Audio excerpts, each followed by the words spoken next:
రోజున మనం కూడా ప్రభు సన్నిధికి వచ్చినటువంటి మనము జీవితంలో ఏనాడు కూడా వెనుదిరగకూడదు. ఏనాడు కూడా మనం వెనుదిరిగి చూడకూడదు. ఒకసారి మనము ఐగుప్తుని ఒక్కసారి దాటి వచ్చిన తర్వాత, ఐగుప్తు అంటే ఈ లోకానికి సాదృశ్యం, ఐగుప్తును మనము దాటి వచ్చిన తర్వాత మరలా ఐగుప్తు వైపు మనం చూడడానికి లేదు. శరీరాశులు, లోకాశులు, ఆ జీవపడంబం కలిగినటువంటి లోకాన్ని మనం విడిచిపెట్టి దేవుని కొరకు మనం నడుస్తున్నాం. దేవుల్లో మనం నడుస్తున్నప్పుడు మనం ఏనాడు కూడా వెనుదిరిగి చూడడానికి లేదు.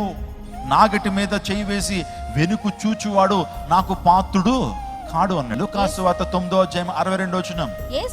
యేసు నాగటి మీద చేయి పెట్టి వెనుక తట్టు చూచువాడెవడను దేవుని రాజ్యమునకు పాత్రుడు కాడని వారితో చెప్పాను. చూడండి, నాగటి మీద చేయి వేయటువంటి అర్థం ఏంటి?